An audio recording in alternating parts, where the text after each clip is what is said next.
हा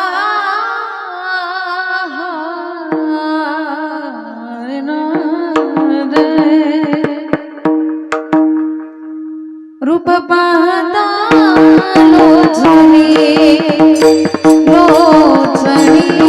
रूप पाहता लोचनी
लेकुराचे ओढी बाप करी जोडी लेकुराची ओढी बाप करी जोडी लेकुराचे ओढी बाप करी जोडी लेकुराची ओढी आपुली कुरवंडी बाळवणी आपुली कुरवंडी बाळवणी आपुली कुरवंडी बाळवणी एकाएकी गेला मिरासीचा एकाएकी गेला मिरासीचा एकाएकी गेला मिरासीचा एकाएकी गेला मिरासीचा कडी बाग ओढी भार खांदी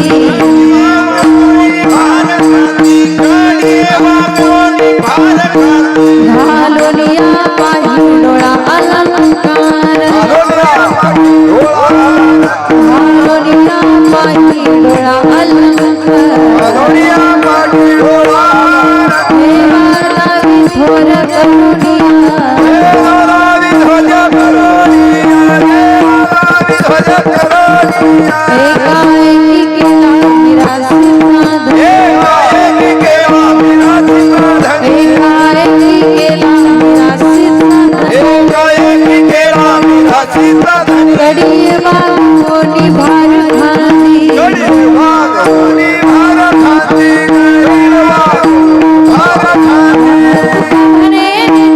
कुमाई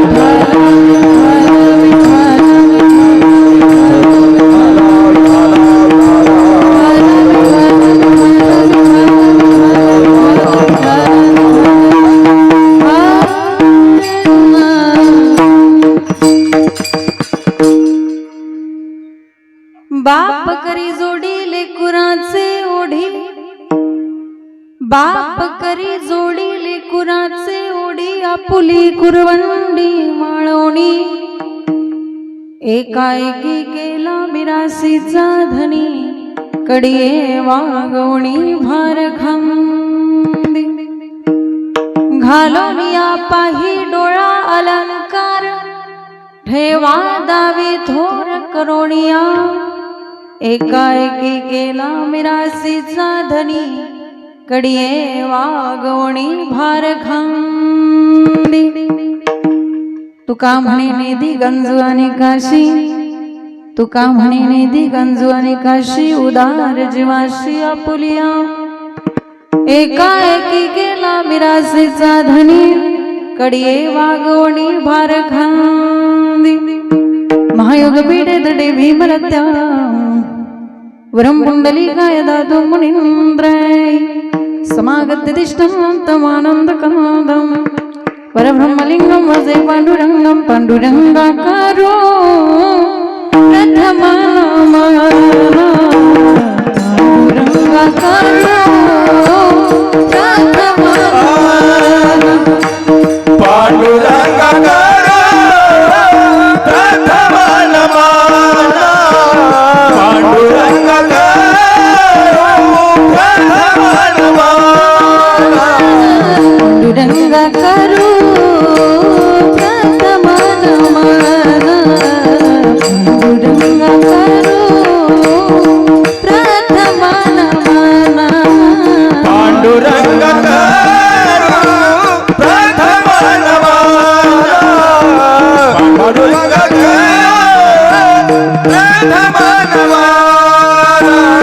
दुसरे चरण संताचे दुसरे चरण संताचे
दुसरे चरण संताची त्यांच्या कृपादाने कथेचा विस्तारू बाबाजी सद्गुरुदास तुकाजयांचे केली स्मरण होय सकल विद्याचे अधिकरण तेची मंदू श्री चरण श्री गुरुचे ते नमस्कार आता ओम नमो ज्ञानेश्वरा ओम नमो ज्ञानेश्वरा करुणा करा दयाळा तुमचा अनुग्रह लादलो पावन झालो चराचरी बाप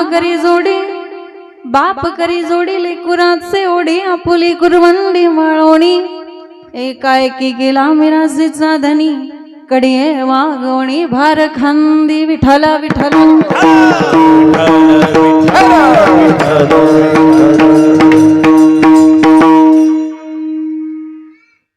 प्रस्तुत प्राप्त प्रसंगी प्राप्त स्थळी कीर्तन रूपी सेवेकरता घेतलेला भंग वारकरी संप्रदायाच्या कलशस्थानी विराजमान असणारे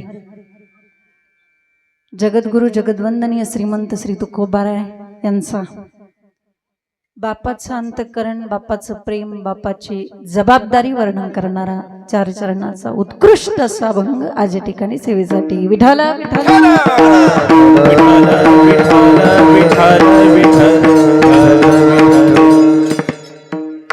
अभंगावर चिंतन मांडण्यापूर्वी अल्पसा परिहार देणं महत्वाचं आहे. आज या ठिकाणी ज्या निमित्ताने आपण सर्वजण उपस्थित आहात, निमित्त सर्वांना ज्ञात आहे. आज या पालवे परिवारातील असणारे एक आदर्श पिताश्री कैलासवासी पिताश्री देवराव श्रीरंग पालवे या बाबांच्या प्रथम वर्ष श्राद्धाच्या निमित्ताने आजची ही कीर्तन रूपी सेवा या परिवाराच्याच निमंत्रणातून संपर्कातून परिवाराच्या माध्यमातून या ठिकाणी येण्याचा योग आला.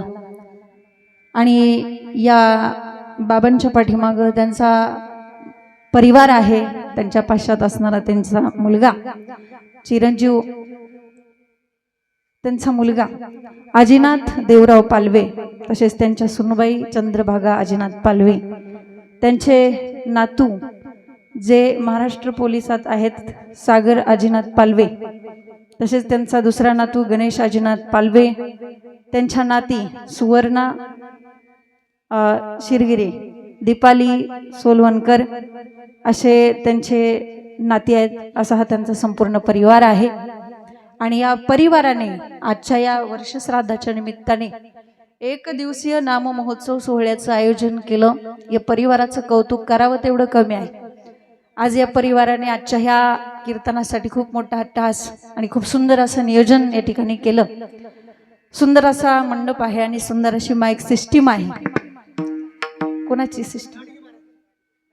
लांडगे. हा, आपले बरोबर आलं लक्षात माझ्या. तुमची सिस्टीम परत दुसऱ्यांदा योग आला. खूप सुंदर पद्धतीने आपली सिस्टीम. आता काय सांगायची गरजच नाही तुम्हाला कुठं कसा आवाज द्यायचा. या ठिकाणी सुंदर अशी माईक सिस्टीम आहे. तुम्हा सर्वांची सुंदर अशी साथ आहे. आमचे गुरुतुल्य असणारे आमचे आदरणीय देसाई बाबा या ठिकाणी खूप सुंदर गायन आहे त्यांचंही. तसेच या ठिकाणी असणारे आदरणीय थोरात राजेगावचे थोरात महाराज तेही या ठिकाणी गायनासाठी साथीसाठी उपस्थित. तसेच आमचे ढवळे महाराज या ठिकाणी उपस्थित आहेत. सुंदर आवाज आहे सर्वांचा, सुंदर साथ आहे. या ठिकाणी नरोटे महाराज असतील, त्यानंतर पाटील महाराज असतील, विणेकरी सुखदेव महाराज, तसेच हरिभाऊ महाराज, सर्वांची सुंदर अशी साथ आहे. तसेच आमच्या संस्थेतील सर्व विद्यार्थिनी आणि आमच्या मृदंग साथीसाठी असणारे आमचेच बंधू जीवन महाराज धायगुडे, जे हा कार्यक्रम नंतर तुम्हाला दाखवणार आहेत. म्हणजे 2 कामं करतात ते. मृदंगाची साथ करतात आणि यूट्यूब चॅनल पण आहे त्यांचं. जे सगळीकडे कार्यक्रम पोहोचवण्याचं काम, हाच कार्यक्रम तुम्हाला नंतर ते दाखवू शकतात.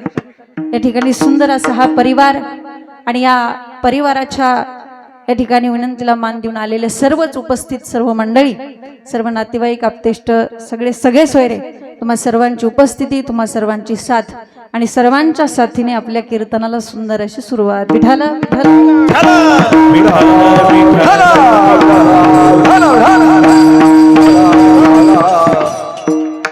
आणि आमचे आदरणीय सकुंडे महाराज या ठिकाणी ज्यांनी लहानपणापासून मला पाहिलेलं आहे.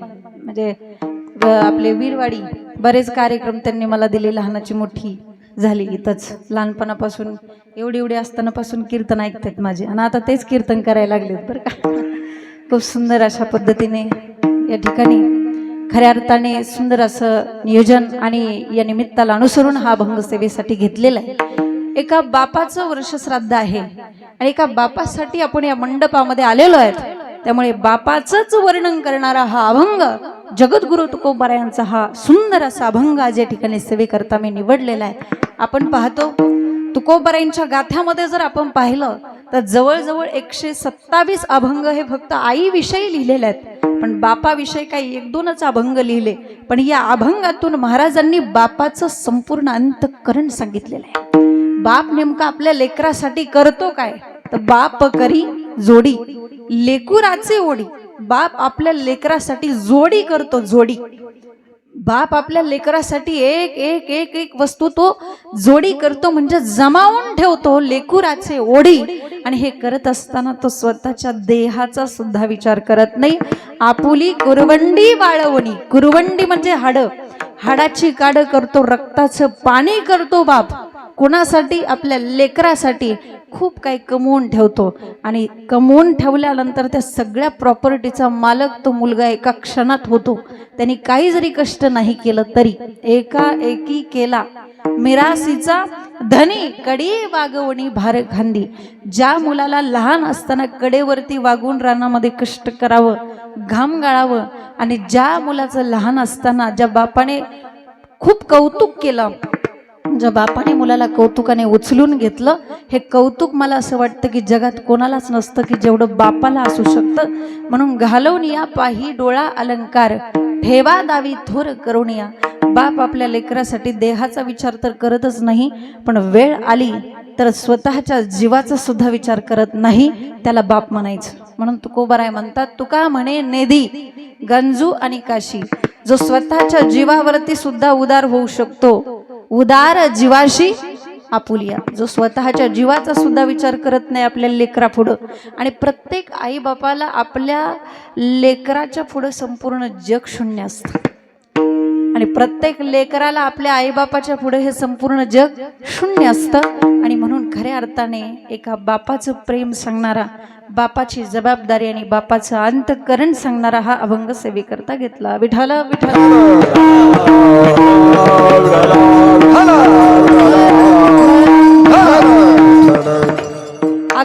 वर्ष श्राद्ध म्हणजे काय तर जो विधी आपण वर्षाने करतो आणि जो विधी आपण श्रद्धेने करतो त्याला म्हणायचं वर्ष श्राद्ध. आपल्या आई वडिलांचे आपल्यावरती अनंत उपकार असतात आणि त्या उपकारातून उतराई होण्यासाठी केलेला एक छोटासा प्रयत्न म्हणजे वर्ष श्राद्ध आहे. तसं पाहिलं तर त्या आई वडिलांच्या चरणावरती मस्तक ठेवून आपण आपला प्राण जरी सोडला तरी ते उपकार आपल्याला कधीच फेडता येत नाही. काय द्यावे त्याशी व्हावे उतराई, ठेवितो हा पायी जीव थोडा.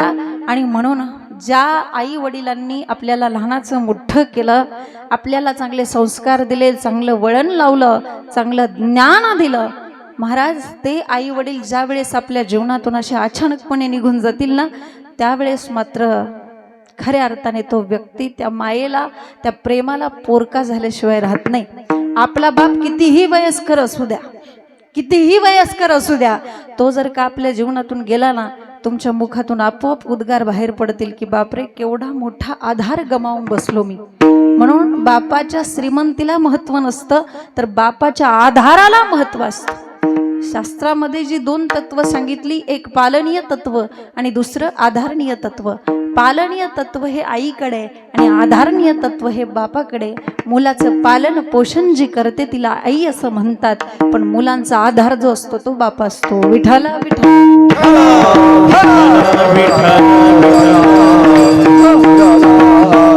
आणि म्हणून त्याच पित्यासाठी आपण हा संपूर्ण अट्टहास आज या ठिकाणी वर्ष श्राद्धाचा विधी ब्राह्मण काकांना आपण बोलवून घेतो, त्यांच्याकडून पूजा वगैरे करून घेतो. काही लोक म्हणतात ब्राह्मण काकांना बोलवलं, त्यांच्याकडून पूजा विधी करून घेतलं, झालं वर्ष श्राद्ध, कीर्तन ठेवण्याची काय गरज आहे. पण याचं कारण असं आहे, ज्यावेळेस आपण काकांना बोलवतो त्यांच्या पाठीमागे आपली घाई सुरू असते, उरका लवकर उरका लवकर. मग काका पण काही जास्त बारीक सारीक विचार करत बसत नाहीत. मग एखादा मंत्र म्हणत असताना, एखादा श्लोक म्हणत असताना एखाद्या श्लोकातला एखादा रस्व दीर्घ चुकला जातो आणि त्या ठिकाणी कर्म हे चुकलं जातं किंवा पूजेला बसलेला जो व्यक्ती आहे त्याच्याकडून पण काही चुका होतात. जर समजा त्याला शिंक आली तरी कर्म चुकलं, खोकला आला तरी कर्म चुकलं, जांभळी आली तरी कर्म चुकलं. म्हणून ह्या ज्या बारीक सारीक चुका आहेत त्या भरून काढण्यासाठी कीर्तनाचा कार्यक्रम ठेवला जातो. मग कीर्तनामध्ये काय शिंक आली तरी चालते, जांभळी आली तरी आणि झोप आली तरी चालते म्हणतात मावशी. नाही चालत.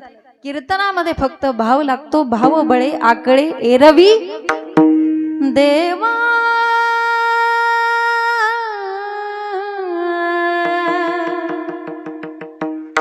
देवा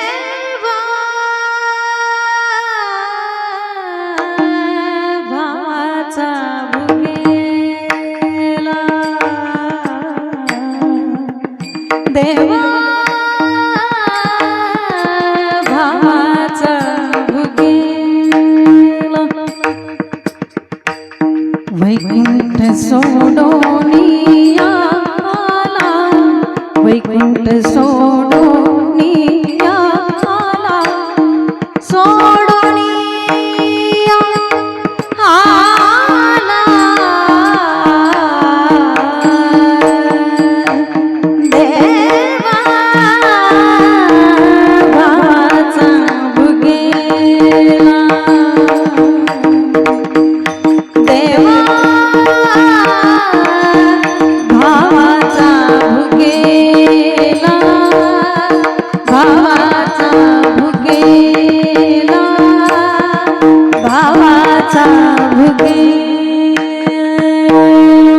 देवाला फक्त भाव लागतो, बाकी दुसरं देवाला काहीही लागत नाही.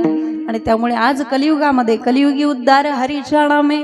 आज मनुष्य जीवनाचा जर उद्धार करायचा असेल तर नामस्मरणाशिवाय तो शक्य नाही. हरीच्या नामस्मरणाने आज कलियुगामध्ये मनुष्याचा उद्धार होतो. आणि म्हणून हा विचार करून या पालवे परिवाराने आज या वर्ष श्राद्धाच्या निमित्ताने नामसंकीर्तनाचं सुंदर असं आयोजन केलं. आपल्या पूर्वजांना मार्ग सुखकर व्हावा असं जर तुम्हाला वाटत असेल तर माऊली म्हणतात, पूर्वजा वैकुंठ. पूर्वजांना मार्ग सोपा व्हावा असं जर वाटत असेल तर हरी मुखे म्हणा. तर नामसंकीर्तन हे झालंच पाहिजे. आणि म्हणून लक्षात घ्या, जीवनामध्ये मरण चांगलं असावं असं जर तुम्हाला वाटत असेल तर आपल्या जगण्यावरती आपलं मरण अवलंबून असतं. आणि अंतकाळी ज्याच्या नाम आले मुखा तुका म्हणे सुखा पार नाही. जीवनामध्ये परमार्थात अखंडता पाहिजे. भगवंताचं नामस्मरण जर मुखामध्ये असेल तर अंतकाली त्याच्या सुखाला पारावर नाही. म्हणून जन्म घेणं माणसाच्या हातामध्ये नाही, मरण माणसाच्या हातामध्ये का नाही, पण कसं जगायचं हे तरी आपल्या हातामध्ये ना. जगण्यावरती माणसाचं मरण अवलंबून असतं, लक्षात घ्या. मेल्यानंतर आपल्या सोबत येणार आहे काय? मेल्यानंतर आपल्या सोबत काय येणार आहे? तर मेल्यानंतर आपल्या सोबत फक्त आपण केलेलं कर्म येणार आहे, बाकी आपल्या सोबत काहीही येणार नाही. म्हणून आपल्या हातून जेवढं काय आपल्याला चांगलं करता येईल तेवढा आपण करण्याचा प्रयत्न केला पाहिजे, चांगलं कर्म केलं पाहिजे. कारण शेवटी मेल्यानंतर तेच आपल्या सोबत येणार आहे. मग तुम्ही म्हणाल की चांगलं कर्म करायचं म्हणजे नेमकं काय करायचं? शास्त्रामध्ये असं सांगितलं, विहित कर्माचं आचरण आणि निषिद्ध कर्माचा त्याग. विहित कर्मामध्ये 4 प्रकार पडतात: नित्य, नैमित्तिक, काम्य आणि प्रायश्चित्त. पहिलं कर्म आहे ते नित्य कर्म. नित्य कर्म म्हणजे काय? तर मनामध्ये काहीतरी कामना ठेवून आपण ज्यावेळेस एखादं कर्म करतो त्याला काम्य कर्म म्हणायचं. नित्य कर्म म्हणजे काय? तर एखादा तरी जीवनामध्ये नित्यनेम पाहिजे. म्हणजे जसं माऊली म्हणतात, लक्ष्मी वल्लभ तयाजवळी. ज्याच्या जीवनामध्ये नित्यनेम आहे, लक्ष्मी वल्लभ तयाजवळी. परंतु ज्याच्या जीवनामध्ये काहीच नित्यनेम नाही, माऊली म्हणतात, हरी विनजन्म नरकाची पै जाना. यमाचा पाहुणा प्राणी होय, तो मात्र यमाचा पाहुणा होणार आहे. म्हणून शांती दया पाहुणा हरी करी. देवाचा पाहुणा व्हायचं असेल तर नित्यनेम नामी. जीवनामध्ये काहीतरी नित्यनेम पाहिजे, पण चांगला नित्यनेम असावा. कसा? काही पण नित्यनेम असून उपयोग नाही, चांगला नित्यनेम असावा. एका माणसाचा नित्यनेम होता, रोज सकाळी उठायचं, आंघोळ करायची आणि रोज गावातल्या एका तरी माणसासोबत भांडण करायचं. त्याच्याशिवाय त्याचा दिवसच जात नव्हता. आणि एके दिवशी त्याने विचार केला, त्याचं बरंच वाई झालं. त्याने विचार केला, अरे आपण आतापर्यंत गावातल्या लोकांना खूप त्रास दिला, त्यांच्याशी खूप भांडलो.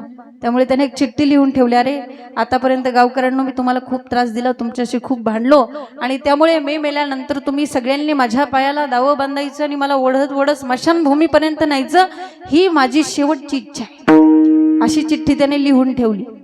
आणि दुसऱ्या दिवशी खरंच मेला हो. तुम्ही म्हणाल कसं काय? आता दृष्टांतामध्ये काय पण शक्य होतं, त्याला काय? गावातले सगळे लोक आले, एकाचं लक्ष त्या चिठ्ठीकडे गेलं. तेव्हा ती चिठ्ठी खोलल्याबरोबर त्याने वाचलं, गावकऱ्यांनो, मी जिवंत असताना तुम्हाला खूप त्रास दिला, तुमच्याशी खूप भांडलो, आणि त्यामुळे मी मेल्यानंतर तुम्ही सगळ्यांनी माझ्या पायाला दावं बांधायचं, मला ओढत ओढत स्मशानभूमीपर्यंत न्यायचं, ही माझी शेवटची इच्छा आहे. वाचणारं म्हणू लागलं, काय माणूस आहे, जिवंत असताना तर त्रास दिलाच दिला, पण मरताना पण म्हणतंय की मला ओढत न्या. म्हणजे हा पण त्रासच आहे ना. काय आजोबा होते, ते आजोबा म्हटले, रे असं काय बोलतो हा बिचारा, त्याची शेवटची इच्छा आहे, त्याची ती शेवटची इच्छा आपण पूर्ण केली पाहिजे. जर त्याची ती शेवटची इच्छा आपण नाही पूर्ण केली तर भूत होऊन मानगुटी बसायचं. शेवटी सगळ्या गावकऱ्यांनी विचार केला, त्याच्या पायाला दावं बांधलं आणि त्याला ओढत ओढत स्मशानभूमीपर्यंत चालवलं. पण स्मशानभूमी मोठ्या हायवे रोडच्या कडेला होती आणि रस्त्यावरून इन्स्पेक्टर साहेबांची गाडी चालली होती. साहेबांनी गाडी थांबवली, सगळा प्रकार बघितला आणि साहेब मनामध्ये विचार करू लागले, काय या गावातली लोक आहेत, किती निष्ठुर अंतकरणाची आहेत. खुशाल एका गरीब बिचाऱ्या माणसाला अख्ख्या गावाने ओढत चालवले. साहेबांना इतका राग आला, साहेबांनी लगेच 2 मोठे पिंजरे बोलवून घेतले आणि अख्ख्या गावाला 6 महिने जेलमध्ये टाकलं. म्हणजे गेला पण गाव जेलमध्ये टाकूनच गेला. माणसाने मरावं पण कसं? तुका म्हणे एका मरण्याची झर, तुका म्हणे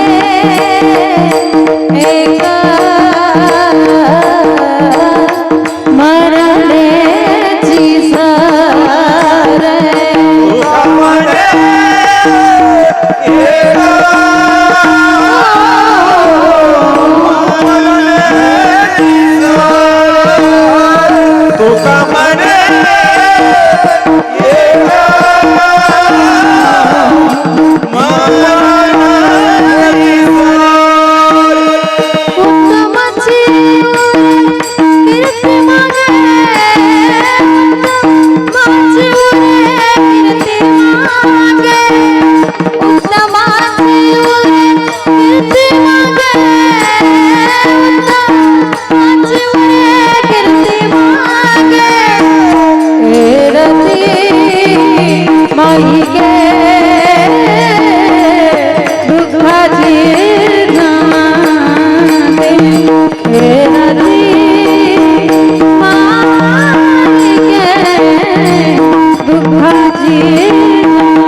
मरण्याची सरे उत्तमची उरे कीर्ती मागे. म्हणून जीवनामध्ये असं काहीतरी चांगलं नित्यनेम करा की जेणेकरून उत्तमची उरे कीर्ती मागे. म्हणून पहिलं कर्मशास्त्रामध्ये सांगितलं ते नित्य कर्म सांगितलं, दुसरं नैमित्तिक सांगितलं ते आपण नंतर बघू, तिसरं सांगितलं काम्य कर्म. मी मगाशी सांगितलं मनामध्ये काहीतरी कामना ठेवून केलं जाणारं कर्म त्याला म्हणायचं काम्य कर्म.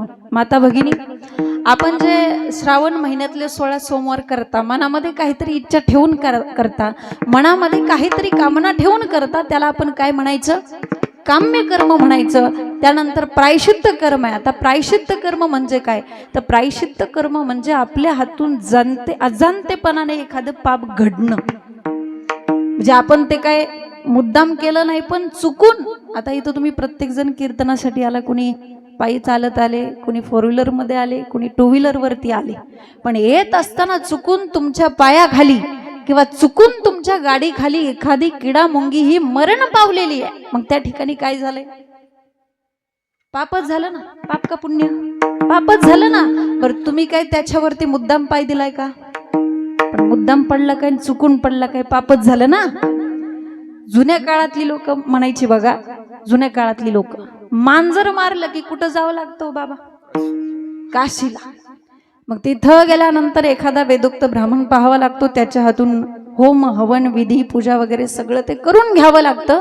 आणि मग नंतर शेवटी आपल्या हातून जेवढ्या वजनाचं मांजर मेलेलंय, लक्ष देऊ नाही का, आपल्या हातून जेवढ्या वजनाचं मांजर मेलेलंय तेवढ्याच वजनाचं सोन्याचं मांजर करायचं आणि ते गंगेत सोडायचं. शक्य आहे का कुणाला?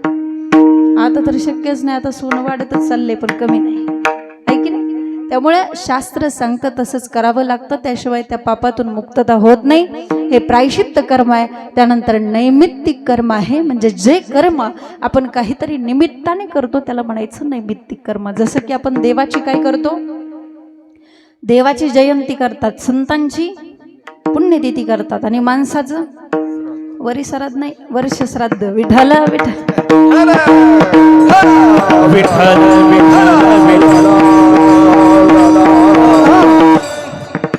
म्हणून आजचं हे नैमित्तिक कीर्तन आहे, जे काहीतरी निमित्ताने आहे, आणि त्या निमित्ताला अनुसरून हा भंगसेवेकरता घेतलेला आहे. बाप करी जोडी लेकुराचे ओढी. ज्याला असं वाटतं की आपल्या हातून उच्च कोटीचा परमार्थ घडावा, त्याने आई वडिलाची सेवा करा, परमार्थ आपोआप घडतो.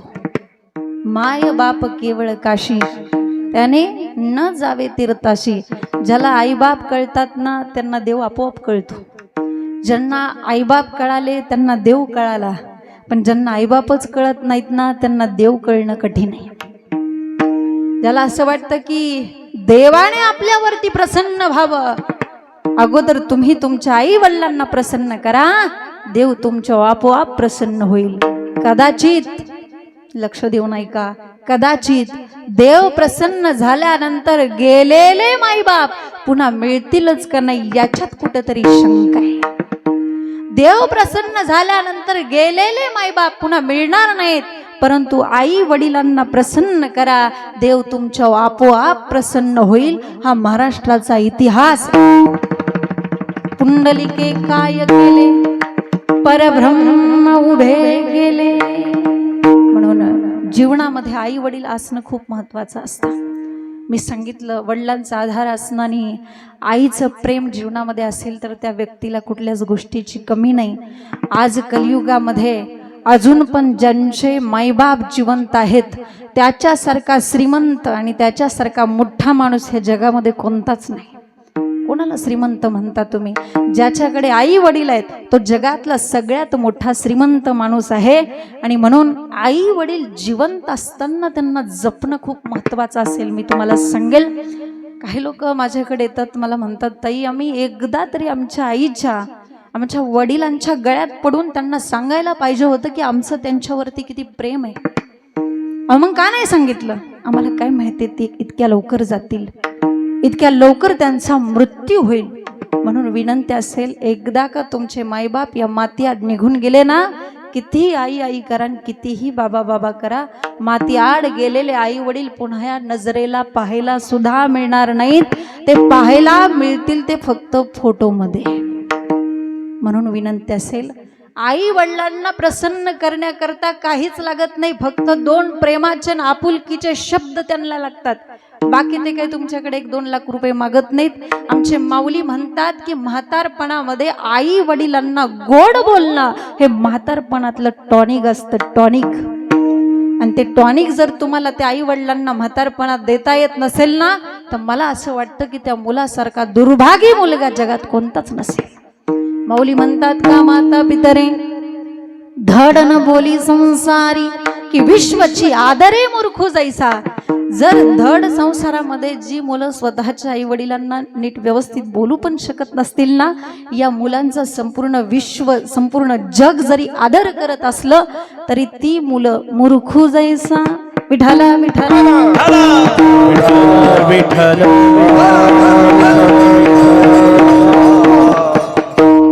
जीवनामध्ये आई बाप कळणं हे खूप गरजेचं आहे. मी तुम्हाला सांगेल, आई म्हणजे घराचं मांगल्य असतं, तर बाप म्हणजे घराचं अस्तित्व आहे.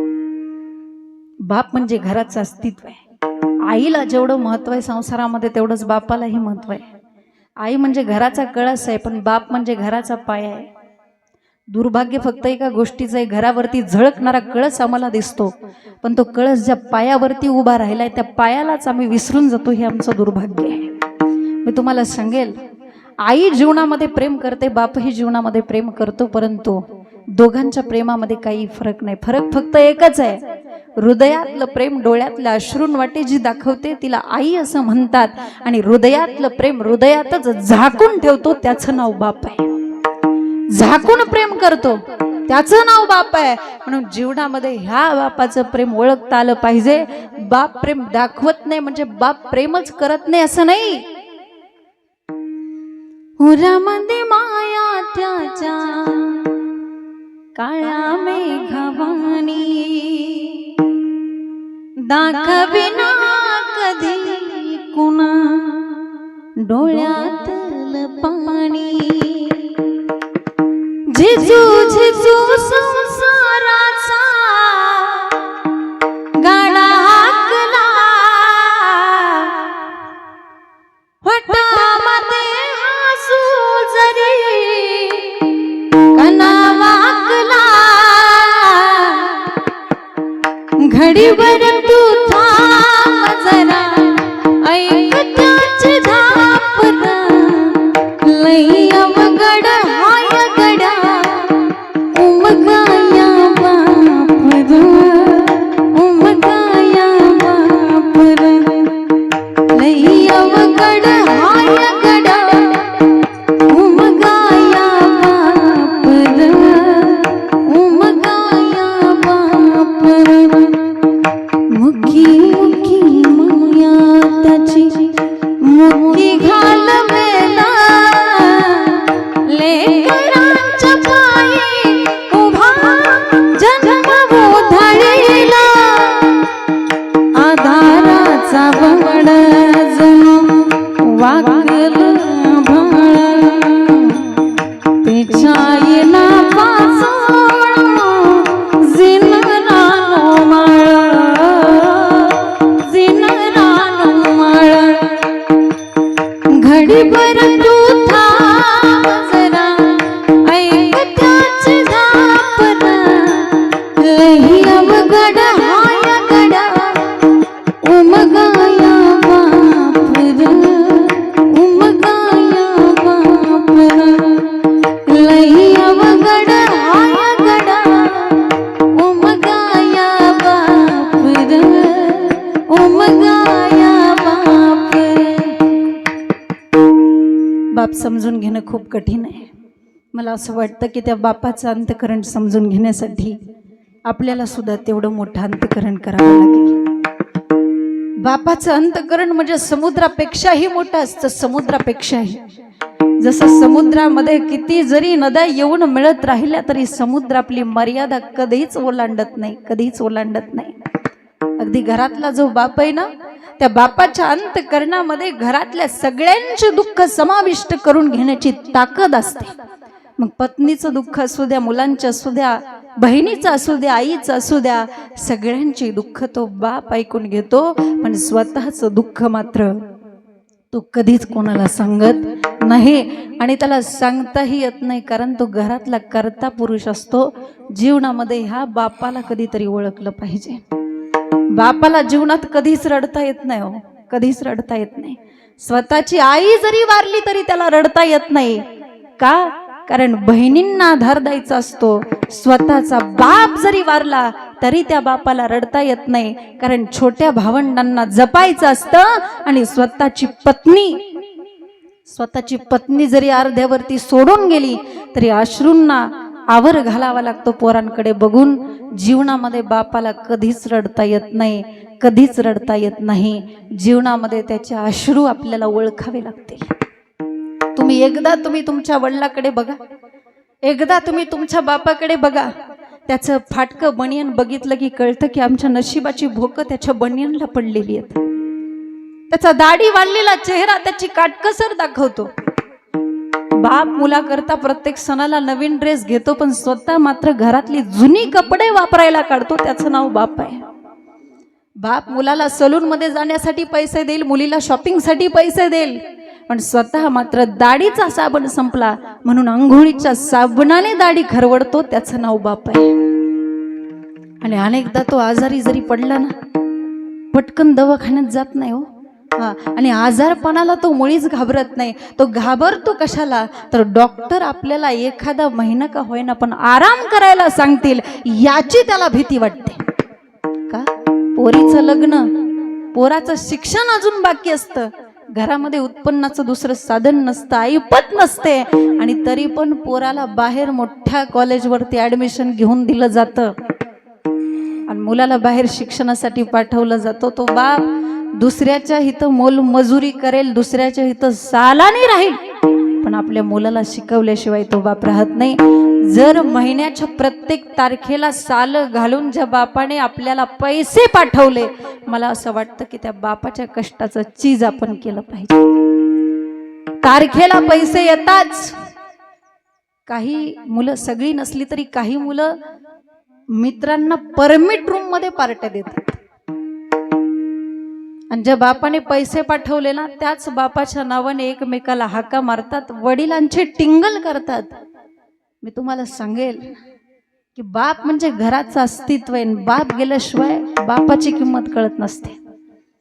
ज्या घरामध्ये बाप जिवंत आहे ना, त्या घराकडे वाईट नजरेनं बघण्याची कुणाची हिंमत होत नाही, कारण घरातला कर्ता अजून जिवंत आहे. आणि तो जरी काही करत नसला तरी तो त्या पदावरती आहे आणि घरच्यांचं कर्म तो बघतोय. मग तो कसाही असू द्या, अंथरुणावरती खिळलेला असू द्या, पडलेला असू द्या, मुख असू द्या, बहिरा असू द्या, तो आहे याला जास्त महत्व आहे. मुलाच्या असण्याला, मुलगा होणं कधी टाळता येत नाही कोणाचा, मुलगा होणं कधी टाळता येत नाही, पण कोणाचा तरी बाप होणं टाळता येतं. पण बाप कधीच बाप व्हायला टाळत नाही. तो ती जबाबदारी आनंदाने स्वीकारतो. बाप होणं इतकं सोपं नाही. आणि आईच्या असण्याला किंवा आईच्या होण्याला बापामुळेच अर्थ आहे ना. पण कसं होतं की आईचं प्रेम आपल्याला दिसतं. प्रत्येक मुलगा आपल्या मनातलं जर कोणाला सांगत असेल तर आपल्या आईला सांगतो, बापाला नाही सांगत. कारण आई आपल्याला जास्त जवळची वाटते. जर समजा परीक्षेमध्ये पहिला नंबर आला तर मुलगा पळतच आपल्या आईजवळ येतो आणि आईला आनंदाने सांगतो, आई मी पहिल्या नंबरने पास झालो. का? आई जवळ घेते, कुरवाळते, कवटाळते. पण गुपचूप जाऊन पेढ्याचा पुडा आणणारा बाप मात्र आमच्या लक्षात काय येत नाही. मुलगा जर आजारी असेल तर आई सतत त्याच्या जवळ बसून राहिलेली असते, त्याची काळजी करत असते. पण हॉस्पिटलच्या बाहेरच्या आवारामध्ये पैशासाठी एरझाऱ्या मारणाऱ्या बापाची दखल मात्र कुणी घेत नाही. आपल्याला थोडंसं जरी लागलं, चटका बसला, ठेच लागली तरी आई ग असा शब्द आपल्या मुखातून बाहेर पडतो. पण मोठा हायवेचा रस्ता क्रॉस करत असताना एखाद्या ट्रक ड्रायव्हरने आपल्या समोर येऊन अचानक ब्रेक मारावा, त्यावेळेस बाप रे हाच शब्द आपल्या मुखातून बाहेर पडेल. कारण छोट्या छोट्या संकटासाठी आई चालते, पण मोठी मोठी वादळ पेलताना बापाचीच आठवण होते ना.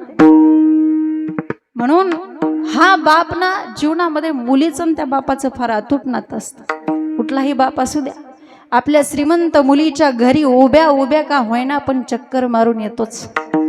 आपल्या मुलाच्या नोकरीसाठी साईबा पुढे लाचार होणारा बाप खरंच किती ग्रेट असतो ना.